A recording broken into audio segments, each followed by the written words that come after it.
What's up, YouTube? This is your boy John from Project Ellsworth, and I am back with you today to give you my review of the 1985 film Friday the 13th, A New Beginning. That's too much.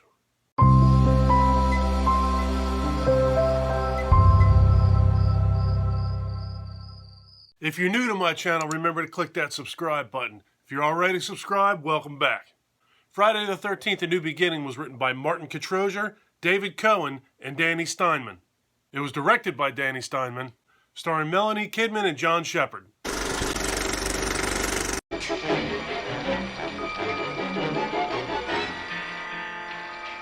Severe trauma at age 12. Brutal self-defense, murder of a psychopathic killer. Boy, they've given him every therapy they can think of. Friday the 13th, Part 5, A New Beginning. So our story begins with a young Tommy Jarvis outside in a rainstorm watching two guys dig up a shallow grave marked Jason Voorhees. And you know how that goes. After Jason gets rid of these two clowns, he approaches Tommy, and as soon as he starts to raise his machete, Tommy wakes up and he is on a bus being transported from a mental facility to a developmental center. Once he gets to the developmental center, he meets Pam and he meets Matt. These two run this joint. Once he goes to his room, he also meets a little kid named Reggie the Reckless. He's also a patient. Next up, we meet another patient named Joey.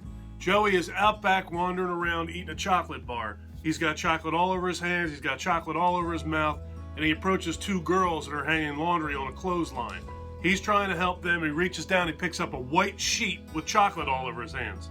My wife would be pissed. So after these girls scream at Joey to get out of here, he goes over to yet another patient named Vic. Vic right now, for whatever reason, is very angrily chopping a piece of wood. Joey offers him some chocolate. Vic says, "I don't want no chocolate." Joey says, "Okay," and puts the chocolate down on the log that he's chopping. Vic gets more angry and chops the piece of chocolate in half. Joey says some kind of smart-ass remark to Vic, turns around to walk away, and Vic takes his axe and kills Joey with the axe. Vic ain't having a good day. Next we see Vic sitting in the back of a police car, and we have an ambulance pull up. Two guys get out of the ambulance. They're there obviously to collect Joey's body, one of which is your typical jokey asshole that appears in all these 80s movies, and the other guy is an older gentleman who seems genuinely concerned. I wonder why. Let the mass murdering begin. I guess this movie's alright. This is one of those movies that the more I watch it, the more I actually like it. Or I don't even want to say that the more I watch it, the more I like it. The more I watch this, the more I accept it as being part of this franchise. If I put this in my rankings, it's definitely in the bottom half of my rankings of the Friday the 13th franchise. This movie's got a couple of really cool kills in it. They're set right at about the midpoint of this movie. You have one guy who gets his head crushed with a leather strap around a tree, and another girl who gets her eyes gouged out and her face basically snipped with a pair of garden shears. Those two were out in the woods fooling around, and they were killed at basically within a minute or two of each other. There's a lot of movie before that, there's a lot of movie after that, and those were the only two good kills in this movie for me. The effects in this movie are basically non-existent. I think the goriest thing that we have in this entire film is when Vic kills Joey with the axe, and we don't even see that. It happens off screen. And all we do see of that is the aftermath. We see Joey laying on the ground with one of his limbs laying on top of him, and that's pretty much just a quick flash. They pull back a sheet, put the sheet back. There really are no effects to talk about here. As far as the acting is concerned, there's really not anything noteworthy here either.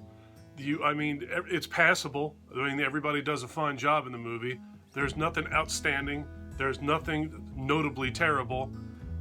There's a mother and a son in this movie.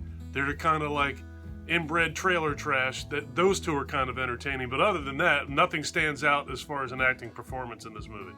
But it did have a pretty cool dance scene.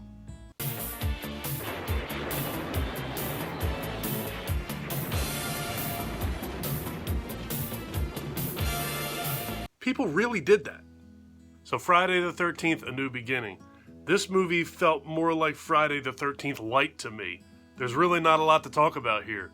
This movie's alright at best. Have you seen this flick? Where does Friday the 13th, A New Beginning fall in your rankings of the Friday the 13th franchise? Leave me some comments down below and let's talk about it. If you like this video, please give me a thumbs up. If you really like this video and you have been enjoying my content up to this point, please do me a huge personal favor. Click that subscribe button and then ring that notification bell. Take care of yourself. Take care of each other. Have a kick-ass day, and thank you for watching.